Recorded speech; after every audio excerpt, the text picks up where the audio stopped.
Hey, good evening, everyone. So I was going to jump in kind of on the 50th anniversary of Sgt. Pepper's Lonely Hearts Club Band by the Beatles. Now, I just got this is just going to be my kind of show and tell on the the Beatles in mono version of this release. I've heard really good things about the new 50th anniversary stereo remix.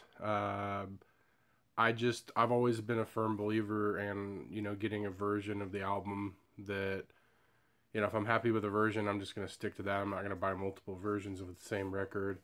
That's just my preference. So I'm completely happy with this mono release. So I really have no intention of buying the new 50th anniversary, but I do want to acknowledge the 50th anniversary of this record.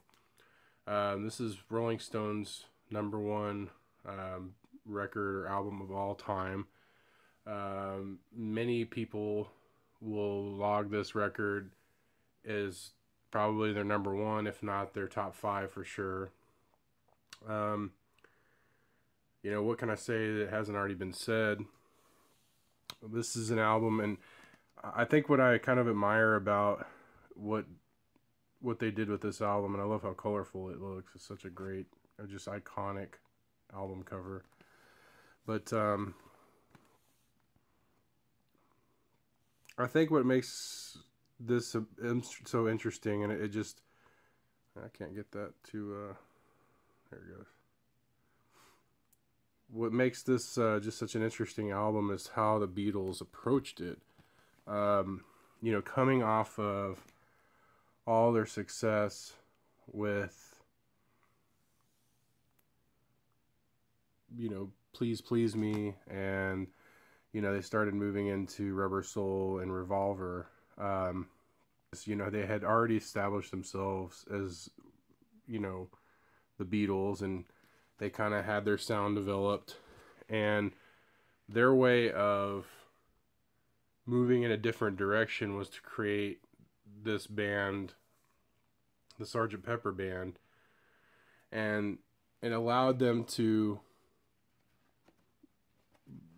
have the freedom to do whatever they want. And if it was, and I guess what if it failed, they could just say, oh well, that was the Sgt. Pepper band, that wasn't the Beatles, and they could kind of blow it off. But what ended up happening is that it just ended up being just amazing, and it just turned it into like a whole new realm of music. And yeah, I mean, again, what more can't be said about this album? So these are the inserts.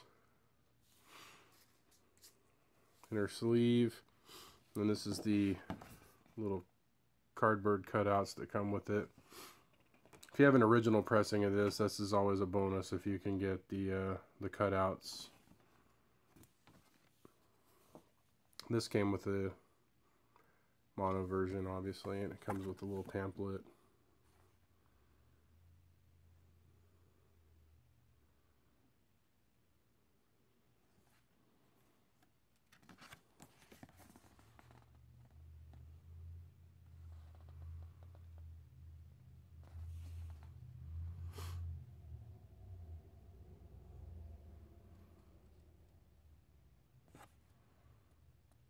One thing I like to try to get as well, but even when they remaster and they pull, like this one says, from the original analog tapes, um, I like to go for the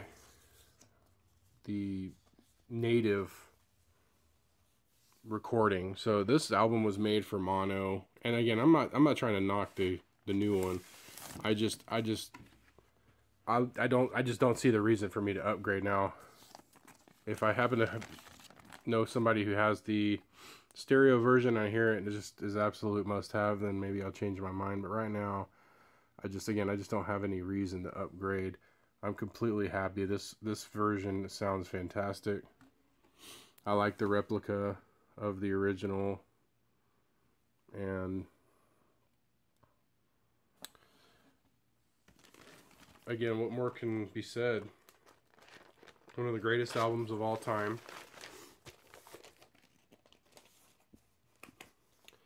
and I'm happy to spin it one of many times again for the 50th anniversary.